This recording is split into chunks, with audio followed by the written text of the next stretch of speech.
Hey everyone, Shaun Stevenson here, author of the Throne series, and today I am opening up the door. I'm going to open the door to the secret bedroom. That's right. I finished reading R.L. Stine's Fear Street, The Secret Bedroom, and this book was a lot of fun. Now, I have to set the scene because I read this book while I was on vacation and I was staying at an old bed and breakfast, and this old bed and breakfast was like surrounded by trees and it was kind of rainy the whole time, and it was an old house. It was like built in the 1800s and it was just a creaky old house, and literally the room that I was staying in had a door that was locked. And I know it's just a door that went to probably a supply closet or something like that, but still, it was dead bolted twice. And I was reading this book and hearing like all the creaking from upstairs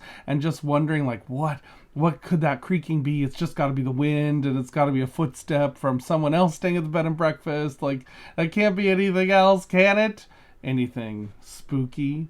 So I read The Secret Bedroom in probably the best environment I could have read this book. It was so much fun, and I had such a great time reading this. I plowed through this book so fast, and I really liked it. Okay, so let's talk about it.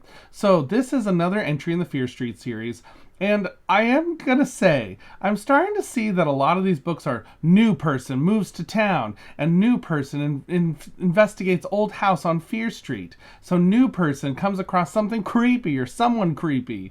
And it's kind of always the same sort of formula so far, but I love it still. I think it's so great. So Leah moves into this old house with her parents. She's an only child, and she moves into this old house, and I loved the setup. As they were going through the old house, the realtor shows them all the different places, and then Leah sees that there's this ladder that goes up to the attic. And when they go up to the attic, they see that there is this boarded up room that has boards all over the door. The door is locked. No one knows how to get inside because they're not sure where the key is or anything like that, and they're not sure what's in there.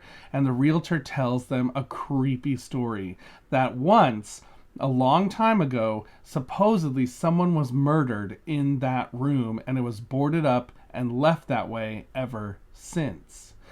Now, I'm not gonna lie, my curiosity would have had me opening that door as soon as possible before I bought that house, because I would want to know exactly what is inside that room, because that would just freak me out too much to know that there's this boarded up room that no one's been inside of for years inside a house that I own. I wouldn't be able to stand it. But the parents apparently are just like, okay, that's great, we'll just leave it how it is. And even Leah's kind of like, ooh, I'm not gonna go over there, I'm not gonna do anything with that. So it was really great. Now, I have to say, this is no spoilers, so I'm not going to spoil anything, but this book got me. It got me with an interesting twist I didn't see coming, and I really enjoyed it. And at first, I thought, wait a minute, you can't do that because you didn't set that up, and you didn't have this, and you didn't have that. And then as I thought about it, I thought, oh wait, this was set up, it was pointed out, and I missed it. I was so excited about it. It was such a great twist. I thought it was so much fun.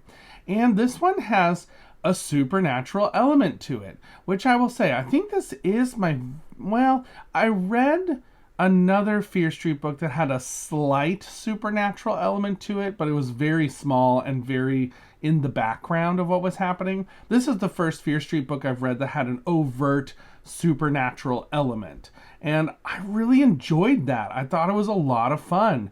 It created some new avenues that things could go, but although I will say I was a little more creeped out about this book when I thought there might not be anything supernatural in it, because I'd read no other Fear Street books really that had supernatural elements. So I was a little bit torn on it at first because I thought, oh, this was actually a lot creepier before I knew about a supernatural element could be part of this book.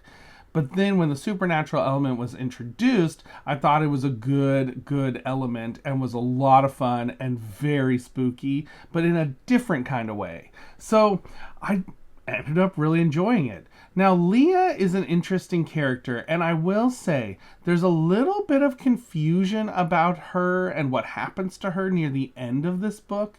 There's like a section in the last third where I was kind of wondering, like, wait a minute, what's the timeline? Like, what's happening here? And it was a tiny bit confusing, and I didn't quite track what was happening. So, and then I kind of moved past it, and I just decided to, like, let it be one of those things that I said, well, I'm not really sure what's going on there, so I'm just going to move on.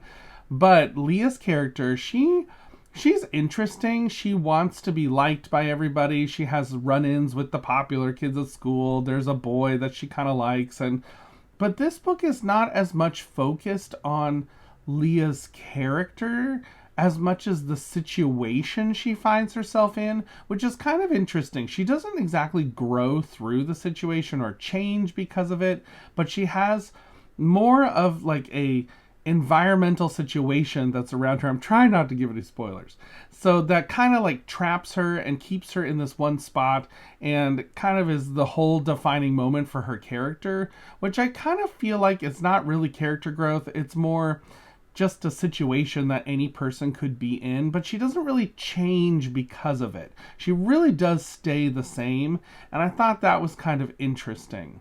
I will say this one had some of the creepiest moments that I've read in a Fear Street book so far. There are some really good, just creepy moments that really were pretty spooky. Especially reading this in like an old house. It just set the scene so well. And I think if you can read this book in kind of an environment like that, like light some candles and read it by candlelight, or, you know, just if you have an attic, go up in your attic and read this book. That setting that scene will just add so much to the experience, I think, of reading this particular Fear Street book. Now, I will say, there are a couple of pretty gory moments which surprised me quite a bit. They weren't ever over the top, and it's never anything that's going to be like, ooh, I can't read this book now. But it were some shocking, gory moments that were here and there, and especially one of them I was like, no, don't like that. So I really enjoyed The Secret Bedroom. I think it was really well done. It has some great moments, and I think that you have a good juxtaposition between Leah's character and the supernatural element that you meet, which I feel like the supernatural element has more character growth in a sense than Leah does, and is super great. It was just a great thing. The ending has a great twist. Like I said, I really enjoyed it, and overall, this was just another great Fear Street book. I really enjoyed this one. So at the end of the day, I would say I give The Secret Bedroom 4.5 out of 5 stars. I think it was a lot of fun. There was like that tiny little bit, like I said, where it was a little confusing and I wasn't quite sure what was happening, but the rest of it was just so much fun. Now, I will say that score could be my experience of reading this book talking a tiny bit, but that's what book reading is all about. It's about the experience you have while you're reading the book and the journey you go on through reading it. And for me, this was a great experience. I really had a lot of fun. So have you read The Secret Bedroom? Let me know down in the comments below.